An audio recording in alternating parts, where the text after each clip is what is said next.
The evening desert seemed dead. There was no wind, no sounds, not even birds, just endless dust and scorched earth over which a rider rode slowly. His name was Thomas. Once he had been a farmer, a husband, a father. Now just a man existing in the shadows of his former life. After the death of his wife, life lost its flavor, and loneliness became his only companion. He didn't search for meaning, didn't make plans, just performed the usual actions, like a watch that forgot to wind the spring. He rode without purpose, just following the horse until his eyes caught something strange at the foot of the hill. It wasn't a rock or a bush or an animal. It was a person. A girl, very young, lay curled up as if trying to disappear beneath the dust. Her skin was sunburned, her lips chapped, her legs bare, one foot swollen, her dress torn and covered with blood and dirt. Thomas dismounted, walked slowly over, crouched beside her. She opened her eyes, but she wasn't frightened. There was no fear in her gaze, only weariness and a kind of stubborn silence, as if she had lived a lifetime in silence. He asked no questions. He held out a flask of water, and she drank, slowly, greedily, as if she feared it was the last thing she would get from the world. But even afterward, she didn't utter a word, not a thank you, not a cry, only silence. He lifted her into his arms. She didn't resist, but she didn't help either. It was as if she had surrendered completely or gotten used to being carried like a thing. Thomas wrapped her in his coat, put her in the wagon, and guided the horses home. He lived alone in an old house behind the hill, a ramshackle barn, a lonely cabin, and an old veranda where he spent his evenings staring into the void. He put her to bed, the very bed in which his wife was dying. He lit a lamp and gave her warm broth, but the girl did not even look at the bowl. All the next day she lay still as a statue. On the second day she had a fever. Thomas sat by her side, changed the rags on her forehead, gave her water, waited. On the third day the fever began to subside. Her breathing became more even. On the fourth day she sat up in bed for the first time and looked out the window. He didn't know who she was, where she was from, what had happened to her. But he saw the bruises on her wrists, noticed the scars under her collar. He didn't need words to understand. Someone had hurt her, and she was running. The only question was from whom? The neighbors began to wonder. They came by in passing, pretending they were just taking a walk. One asked, "Are you sure she won't bring trouble?" Another said, "The desert doesn't just give it away." But Thomas wasn't listening. He knew what pain looked like. He had lived with it for the last 2 years. But this girl had a different kind of pain, not the kind that breaks, but the kind that hides deep and silent. And so, on the 7th night, when everything around her had fallen into silence again, she finally spoke. One short, hoarse whisper, but it sounded louder than a gunshot. "They're coming. Nothing more. No explanation, no pleading. Just eyes full of anxiety." And in that moment, Thomas realized the silence was over. Now, something else was coming. Thomas didn't ask a single question. He simply stood up, went to the window, and quietly pushed the deadbolt. The old house, the creaking floorboards, the dusty walls, all came alive again.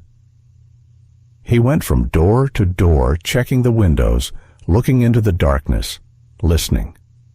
The night was still, but there was something unsettling lurking in that stillness, as if the desert itself were holding its breath. When he returned to the room, the girl was sitting on the bed, shrunken into a lump. Her hands clasped to her chest, her eyes wide open.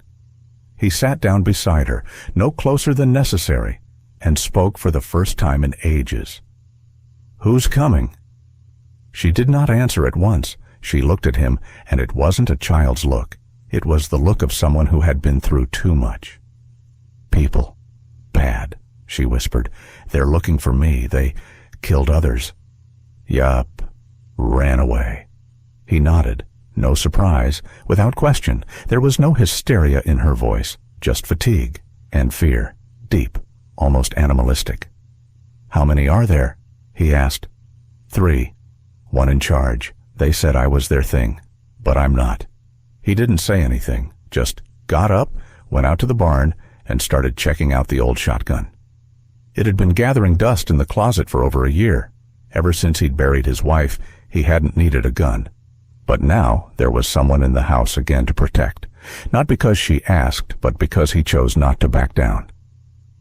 At dawn, he went into town, not for backup, but for information. He was silent, but people listened to him. Someone in the tavern said, "Yes, I saw 3 of them." They stood around for a day, asking questions. One big guy with a white scar on his neck. Thomas realized that time was short. Home, he found the girl sitting on the porch. Her hair was braided, her face was clean, and she was wearing his wife's shirt, too big, but neatly buttoned. She looked alive for the first time. "What's your name?" he asked. A long pause. Then, "Leah," a name like a whisper in a temple. A day passed, then another. At night, Thomas was on watch with his rifle in his lap. Leah slept restlessly, sometimes crying out. Sometimes she just sat in the corner, staring at one point. He didn't ask. Her past didn't need details to be real. On the 4th night, they came, not noisily, not with shouts, like jackals. One appeared at the well, the second at the gate, a third in the shadows of the barn. Thomas was ready. The first shot, short, sharp, sent one back to the ground. The others lay low. The waiting game began. "Give us the girl and we'll go," came from the darkness. The voice was hoarse, confident. "She belongs to us." "I don't think so," Thomas said calmly. "No one belongs to anyone. They made a mistake. They thought they were looking at an old man who had lost everything. But he'd already been through worse, and the pain made him stronger. He knew how to wait, knew how to aim. When one of the attackers climbed the fence, Thomas shot him without flinching. The last one ran. Across the field, toward town.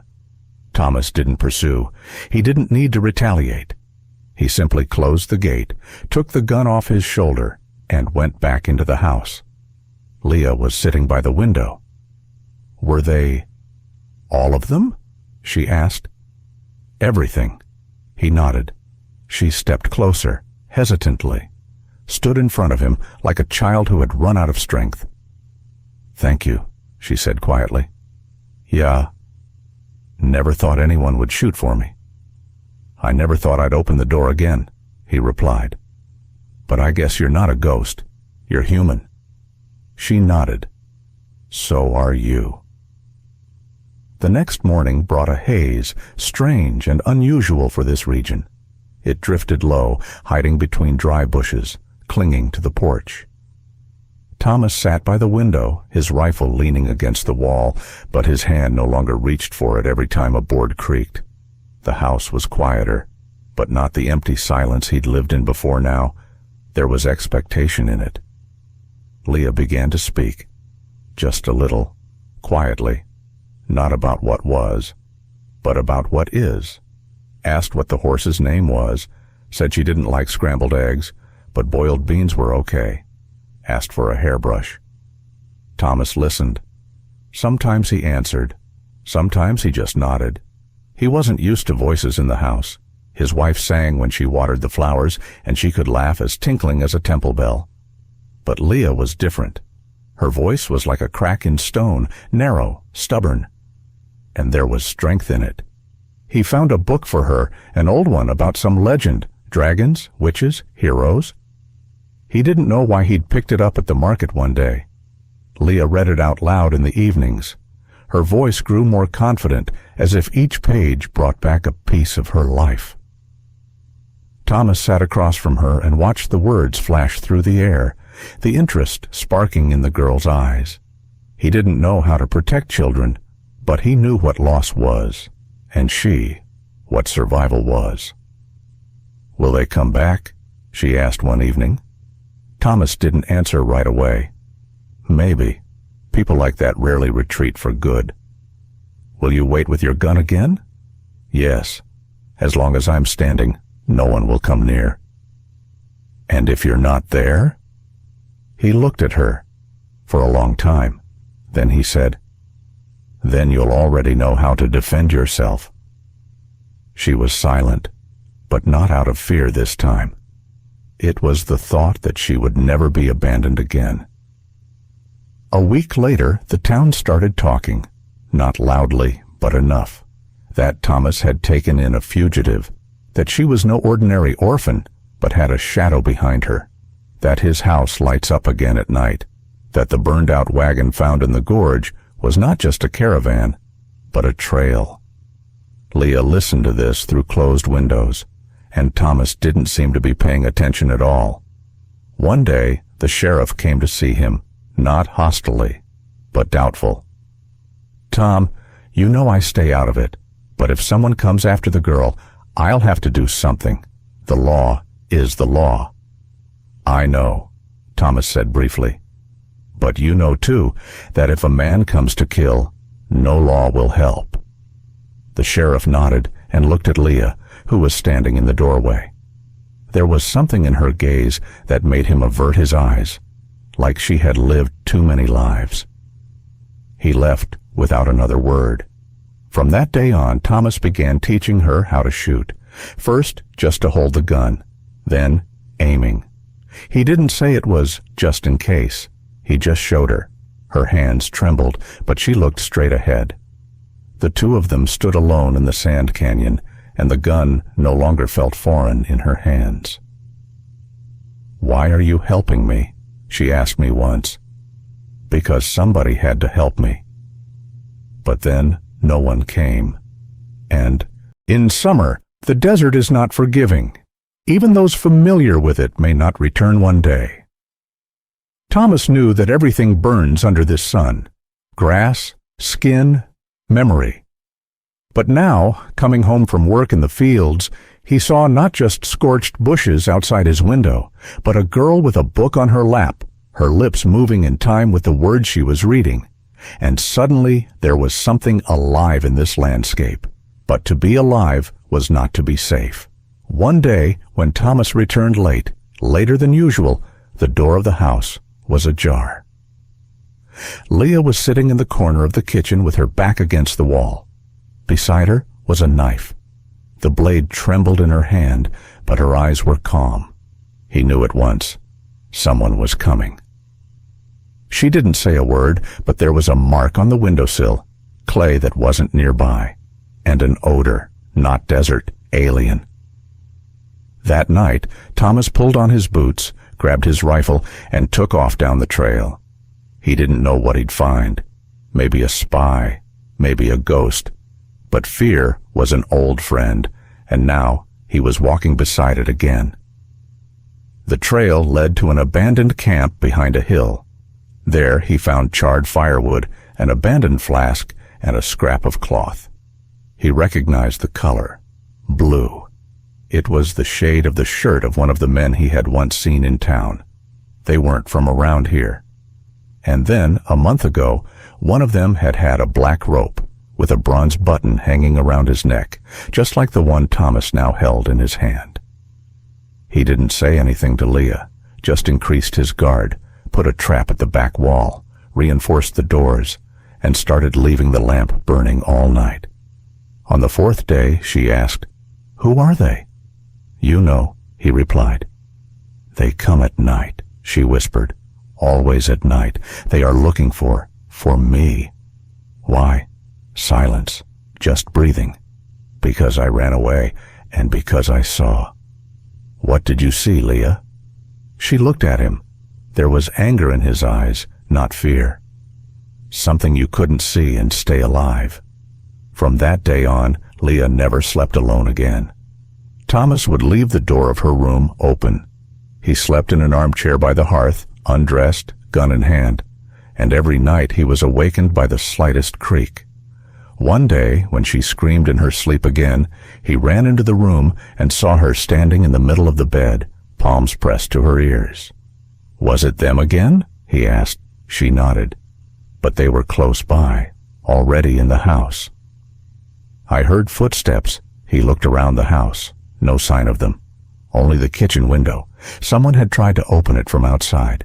The mechanism was shifted, barely noticeable, but Thomas got a glimpse. After that, he went into town. He took his flask, his gun, and his questions. He didn't say who he was looking for. He just went into every saloon, blacksmith shop, store, watch. And when at the third crossroads he spotted a man in a blue shirt and a bronze button-down, his heart beat heavier. The man looked at him for too long and then turned away. But that was enough. Thomas knew time was up. That night the desert did not breathe. The air was dense as if it held its own breath. Even the crickets were silent. Thomas sat at the window with his rifle. He was awake. It had been days since he'd allowed himself any weakness. He could see Leah beginning to trust she ate, sometimes even responded with short words. But her eyes remained wary, like an animal that knows food is a trap. Around midnight he heard a crunch, not a loud one, but in the desert every sound is like a gunshot. He stood up, walked slowly to the door. The branches of the trees did not move. The wind had gone, but the crunching was repeated, closer now behind the house. He moved around the perimeter, gun in hand, finger on the trigger. In the darkness he saw a silhouette, a shadow, a human one. Someone was standing by the kennel, as if hiding. Thomas pressed the butt of the gun to his shoulder. "Don't move." His voice was as firm as the day he'd buried his wife. The figure froze. "Who are you?" Silence. Then a step. A second. Thomas takes aim. "One more step, I shoot." The figure froze. Then suddenly it ran. The shot tore through the night, but he missed. He ran after her, but in the darkness only dust rose in the footprints. The figure was gone. Only the scent remained. Familiar, sweet, rancid, tobacco, and then soap. The exact same odor had been on the piece of cloth he'd found at the camp. He returned home and found Leah in the doorway. "They were here," she said. Not a question, a statement. "Alone." I hadn't caught up. She was silent. "Tell me," he asked. "Who are they?" She turned away. "We lived in a house near the border. Not exactly family." She hesitated. "Merchants, but not of things. People. At first I thought it was just to help, to clean. Then I realized that the ones who come there don't leave." She took a deep breath. "They were selling women, girls, sometimes boys. I was one of them, but I was being groomed for someone special. I escaped the day before the deal. I heard them talking. He said, if she leaves, we'll find her. We always find her." Thomas stood silent. "That's why you don't trust." He looked her straight in the eye. "And why they're coming after you." She nodded. "I thought I would die in the desert. I would have accepted death. But now, I don't want to. I want them to find no one. Never again." He came closer. "They won't find you here." "Why are you helping me?" She looked with pain and fear. "Because I failed to save my daughter once." His voice trembled. "And now, maybe it's not too late." At dawn, he went into town. Came back with nails, a new doorstop, and another gun. An old one, but a sturdy one. For her. "Can you shoot?" he asked. "No, but I'll learn." He taught her, every day, at dawn. The wind carried the smell of gunpowder, and the dust rose in a haze. She shot tentatively, but she aimed better each time. Her hands trembled, but there was determination in her eyes. And at night, Thomas began to write a letter. He didn't write fast. It was like he was cutting into his skin. It was a letter to the sheriff, with names, addresses, what he'd learned, and what Leah had told him. "Will you send it?" she asked me once. "Yes, but not until you're safe. Not until we're both ready for them to come." Leah looked out the window. They were already near. He knew, felt it. The earth began to speak again, the creak of floorboards, the whistle of the wind, where the footsteps of others could be detected. It was all coming back. This time, he was ready. On the third day after Leah's story, the sun rose red. It was as if the desert knew in advance that blood would be shed today. Thomas was silent. He pulled boards over the windows, checked the locks, cleaned his weapons. There was no fear in him, only precision. It was as if another man lived inside him, not a farmer, not a widower, but one who had once fought in a foreign land, in mud and smoke, and returned empty-eyed. Leah was helping, without words. Something had changed in her, too. She no longer looked like a girl to be rescued, now as someone who would kill for her freedom. As the sun disappeared behind the hills, it was as if everything around them had frozen. Even the birds in the sky stopped in the wind. "They will come today," Leah said. "I know," replied Thomas. "You can leave, now before it's too late." "I'm not leaving. They made me a shadow, but I'm not a ghost, and I'm not running anymore." He nodded. Didn't need to be persuaded.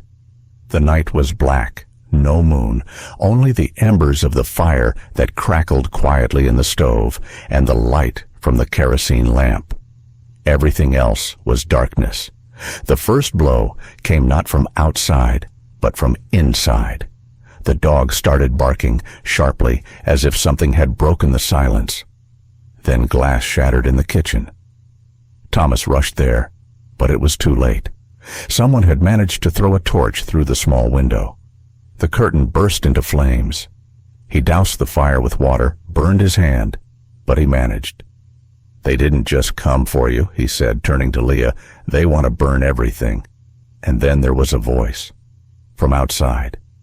"Thomas, Thomas Crow, you took what belongs to us, and we're here to give it back." He knew that voice, a voice named Eli Crave, former pastor, now a man without God and without conscience, one of those who trafficked in people under the guise of duty and faith. "Go away, Eli," Thomas shouted. "You're not taking her. Not now. Not ever." The answer was a gunshot. The bullet slammed into the wooden counter. Thomas jumped back and closed the door. "Into the cellar," he said to Leah. "You'll be safe there. And you? I'm outside. If I don't come back, don't open it." She looked into his eyes, just as she had in the desert, only now her gaze was different. There was no fear in it. "Then I'll fight." He smiled, for the first time in years. Both of us then. There were 3 of them outside, one with a rifle, one with a knife. The third was Eli, with a revolver and a smile like he'd already won. But Thomas knew his house. Every corner, every board, every shadow. He led them where they didn't expect. One fell into a trap. The other he shot in the shoulder at the barn. That left Eli. Eli went straight ahead. No fear. He really thought God was with him, but God didn't live in this desert. "It's mine, Thomas. You don't understand. She has a gift. We were preparing her for great things." "You sold children. You called it a gift." Thomas raised his gun. "You won't get another soul." Eli fired first. The bullet grazed his shoulder. Thomas staggered, but fired back, and he got him. Eli fell to his knees. He wheezed. Thomas came up, but he didn't finish him. He just ashes to ashes, and left him there. When it was over, Thomas went back into the house. Leah came out of the cellar. "Is that it?" she asked. "That's it," he answered, and suddenly she hugged him for the first time, not as a rescued person, but as someone who had something inside her coming alive again. It's been a few weeks. The letter went to town, and then men came with horses and badges. They took the bodies away. They took the evidence, Leah testified. And then there was silence and sunshine. The desert was just land again. Thomas was no longer alone, and Leah was no longer a ghost. Epilogue. 1 year later. The desert was different in the spring. It didn't bloom like the northern valleys. It wasn't covered with grass, but there was something alive in it too, like a heart that had been silent for a long time and then suddenly decided to beat again. The house stood firm. The roof was fixed. The windows were new. The fence, painted a light color, no longer hid the darkness, but held the world by the hand. Thomas woke up early, not because he had to, but because he wanted to. Coffee was brewing on the fire, and the smell of bread wafted from the kitchen. He would get up, open the door, and watch the sun rise over the hills. He used to greet the day in silence. Now he smiled. Leah was learning to read. She sat by the window with a book in her hands, her tongue slightly out of focus. Sometimes she wrinkled her nose, sometimes she laughed, sometimes she was silent, but not out of fear. It was because the words were too big to say out loud. Sometimes she asked Thomas what a word meant. Sometimes she just looked at him as if searching for the answer inside. And she found it. Thomas no longer wore the ring around his neck. He'd taken it off the day he'd first heard Leah laugh. He put it in a wooden box, wrapped it in a cloth, and hid it. He didn't forget it, but he let it go. In the evenings they sat on the porch. No lamp, no words, just next to each other. Leah held a pencil and drew in her notebook a horse, a tree, the outline of an old church. Sometimes the face of a woman with sad eyes, but now there was light in those eyes. Once, when the wind brought the smell of rain, Leah asked, "Did you know that the desert could live?" Thomas nodded. "But you made her speak." She looked at him, deeply, straight. "And you gave me a voice, and there was no duty in those words. There was no pain, just truth. They didn't talk loudly about the future. They didn't make big plans, but each day became a root. Each evening became a crown. They no longer lived in the past, and the desert, it was no longer silent or dead. It breathed, just as they did.